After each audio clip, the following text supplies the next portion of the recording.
Laras tiba di Jakarta bersama keluarganya pada sore hari dengan perasaan lega yang jarang ia rasakan setelah melewati hari-hari yang padat dan melelahkan.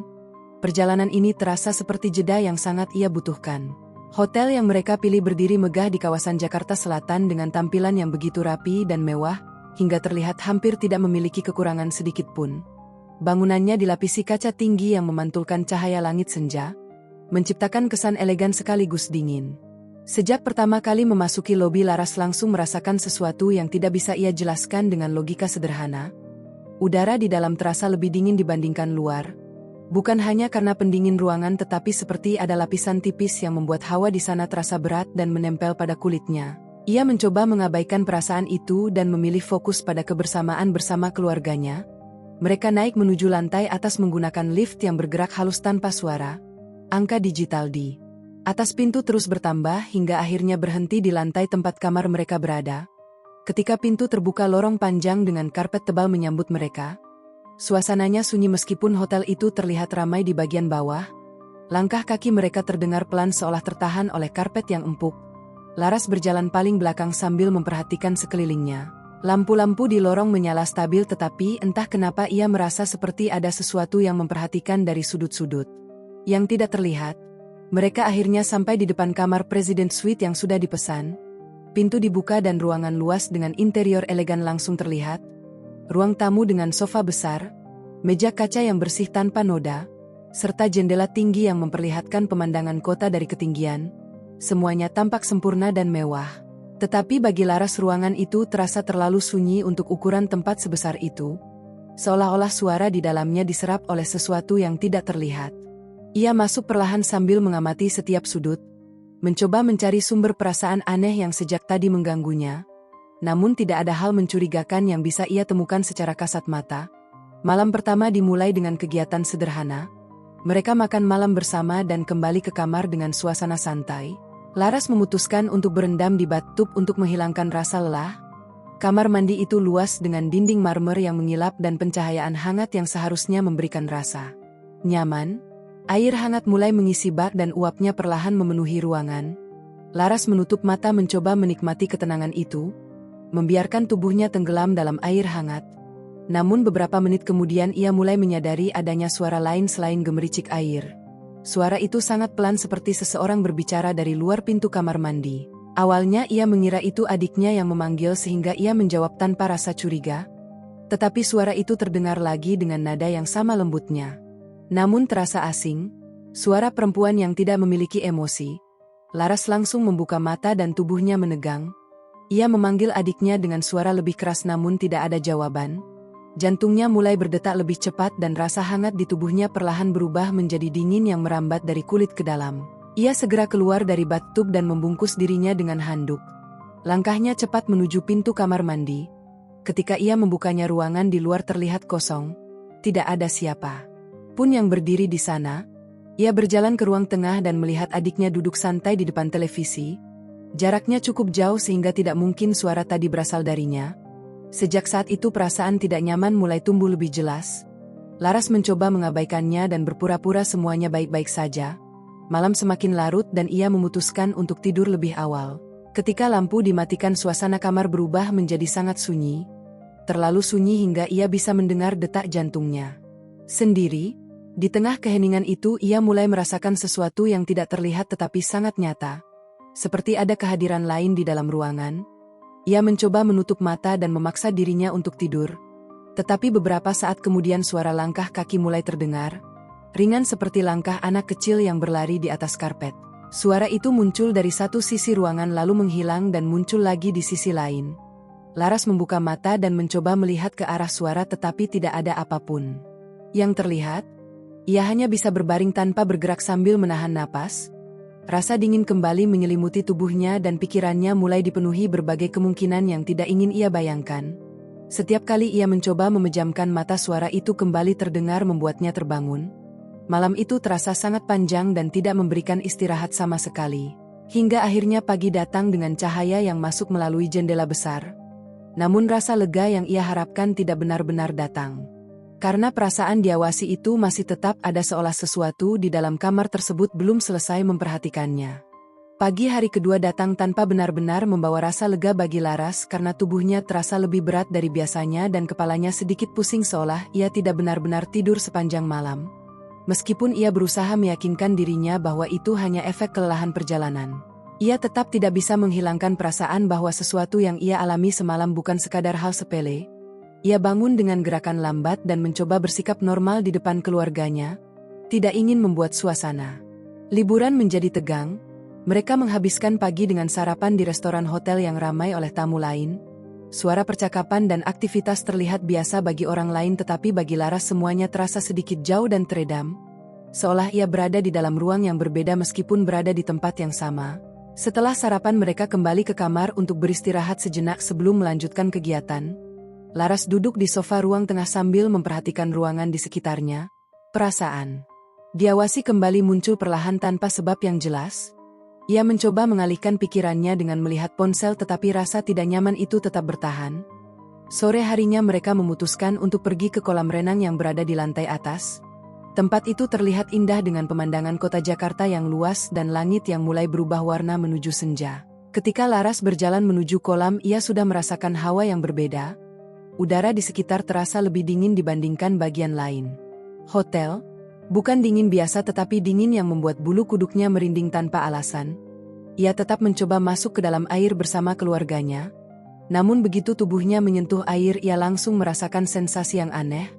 Dingin yang menjalar perlahan dari kaki ke seluruh tubuhnya. Bukan sekadar suhu air melainkan sesuatu yang terasa hidup dan bergerak. Ia mencoba berenang sebentar tetapi perasaan tidak nyaman itu semakin kuat.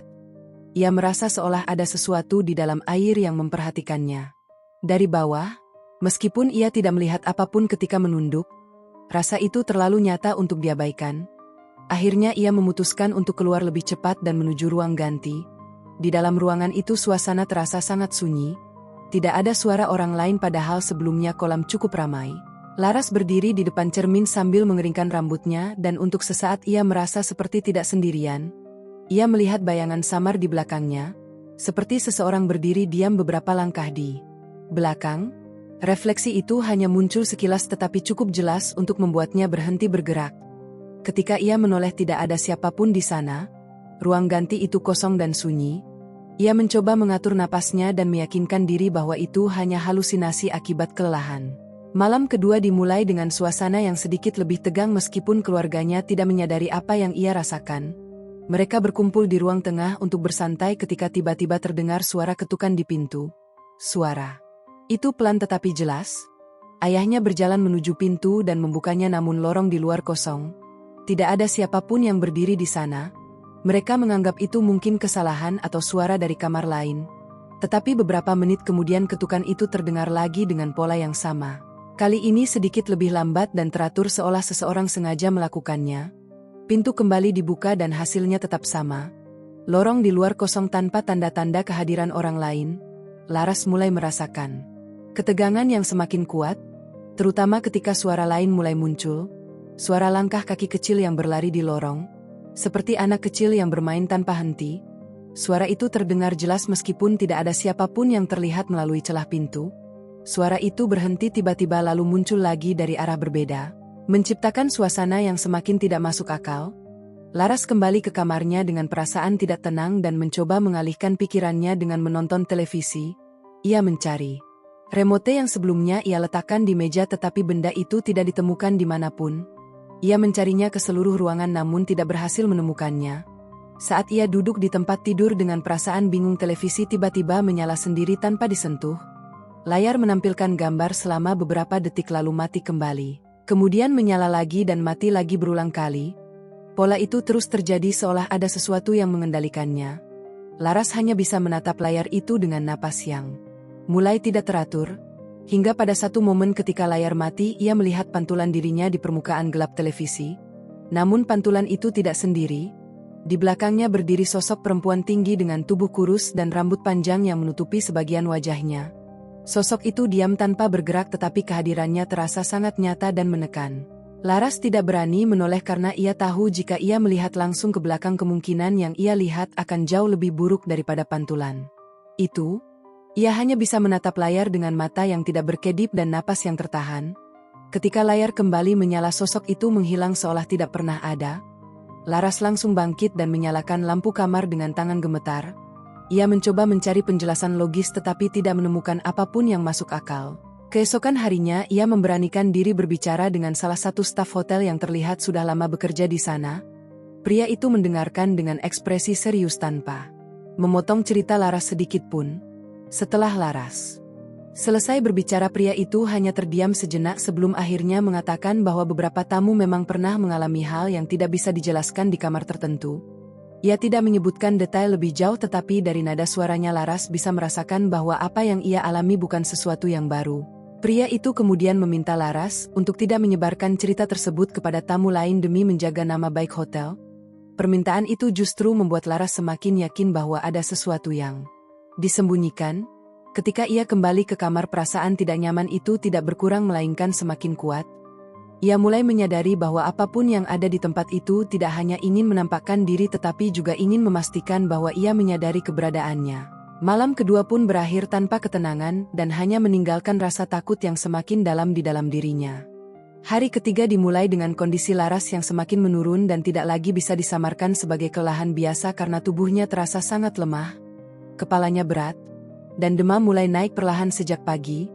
Keluarganya mulai menyadari bahwa ada sesuatu yang tidak beres dan memutuskan untuk tidak melanjutkan rencana liburan mereka. Suasana kamar yang sebelumnya hanya terasa tidak nyaman kini berubah menjadi menekan. Laras bahkan merasa sulit bernapas setiap kali berada sendirian di dalam ruangan itu, seolah udara di sekitarnya menjadi lebih padat dan sulit dihirup. Ia tidak lagi berani menatap sudut-sudut kamar terlalu lama karena setiap kali ia melakukannya ia merasa seperti ada sesuatu yang balik menatapnya dari sana. Sesuatu yang tidak terlihat tetapi sangat nyata. Menjelang siang kondisinya semakin memburuk hingga akhirnya keluarganya memutuskan untuk membawanya ke rumah sakit terdekat. Perjalanan menuju rumah sakit terasa lebih lama dari biasanya meskipun jaraknya tidak terlalu jauh.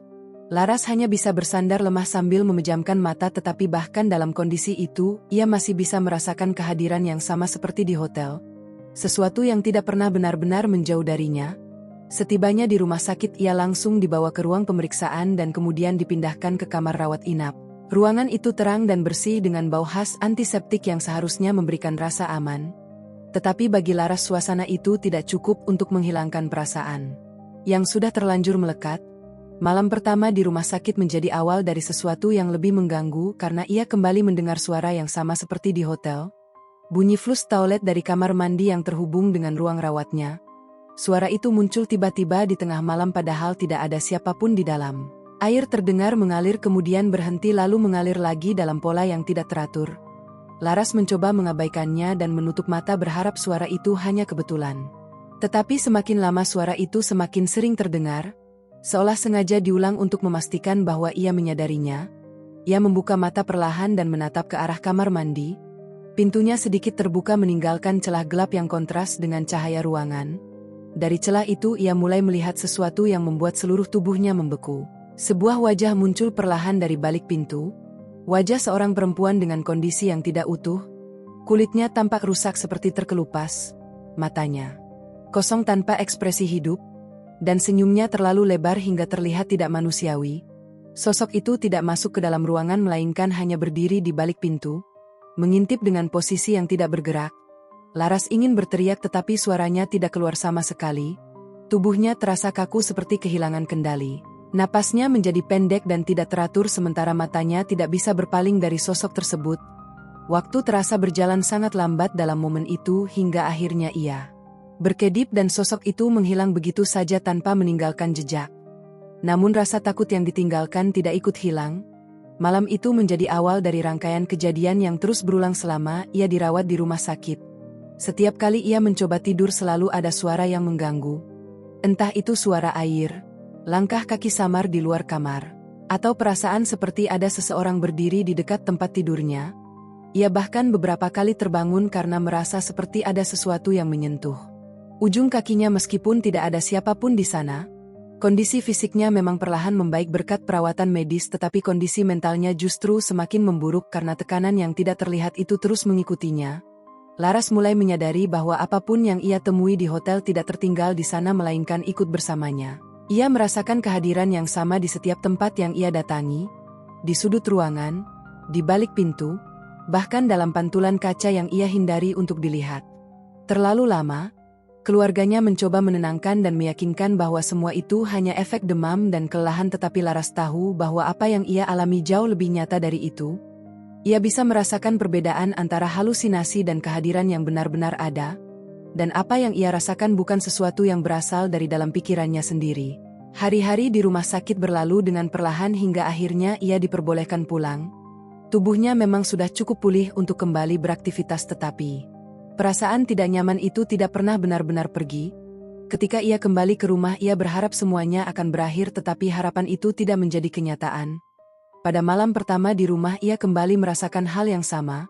Suasana kamar yang tiba-tiba menjadi lebih dingin, keheningan yang terasa terlalu dalam, dan perasaan bahwa ia tidak sendirian meskipun pintu sudah terkunci rapat. Ia mencoba tidur dengan lampu menyala, tetapi itu tidak banyak membantu. Setiap kali ia menutup mata, ia merasa seperti ada sesuatu yang berdiri di dekatnya memperhatikan dengan diam. Sesuatu yang tidak membutuhkan suara untuk menunjukkan keberadaannya. Dari semua pengalaman itu, Laras akhirnya menyadari satu hal yang tidak bisa ia hindari.